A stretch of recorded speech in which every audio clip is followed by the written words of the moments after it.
ഇതെല്ലാം പഴുത്തു പോകുന്ന ഓർത്ത് തന്നെയായിരുന്നല്ലേ.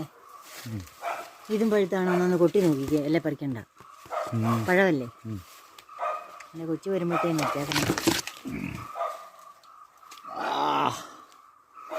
ആഹാ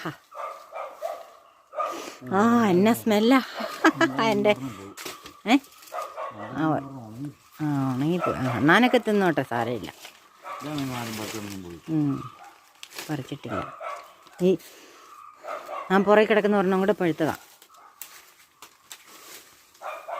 ഇത്. അത് പകുതി എണ്ണാൻ തിന്നു.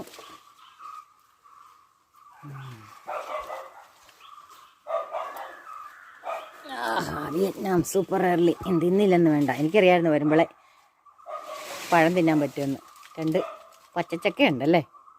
ആ പച്ച കൊച്ചു വരുമ്പോഴത്തേ നിൽക്കുമോ? മൂത്തോ? അതൊന്ന് നോക്കി, ഒന്ന് പിടിച്ച് നോക്കി.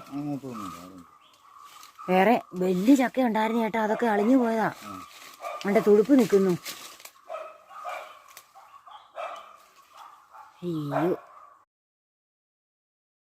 പ്ലാവ് വെച്ച് ചക്ക കായ്പ്പിച്ച ആൾ തന്നെ ഫസ്റ്റ് ചക്ക മുറിക്കുക.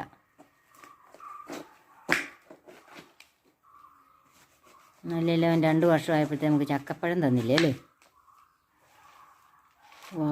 വെയിലുള്ളതുകൊണ്ട് വാടിക്കുറഞ്ഞ് കിടന്നുകൊണ്ടാണോ എന്തൊരു കളറൊന്നുമില്ല. ഫസ്റ്റിലത്തെ ഒരെണ്ണം അങ്ങോട്ട് തിന്ന് നോക്കുക. അറിയണ്ടേ എങ്ങനെ ഉണ്ടെന്ന്. വെച്ചാൽ മാത്രം മതിയോ? കായ്ച്ചാൽ അതിൻ്റെ ടേസ്റ്റ് കൂടെ അറിയണ്ടേ അല്ലേ.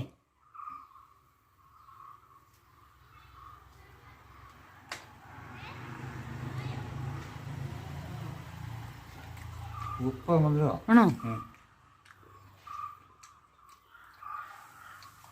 ഒരെണ്ണം എനിക്കിവിടെ തന്നേ, നോക്കട്ടെ.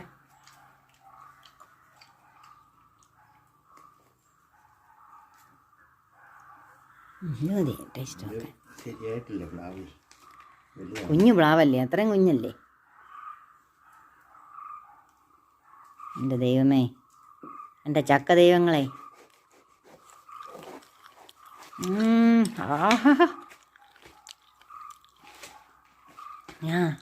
നല്ല ടേസ്റ്റ്. നമ്മൾ നട്ട് പറിച്ചതിൻ്റെ ഒന്നും പറയുമല്ല. വിയറ്റ്നാം സൂപ്പർ എയർലി ഓരോ വീട്ടിലും വെക്കേണ്ട പ്ലാവാണ് അല്ലേ ചേട്ടാ.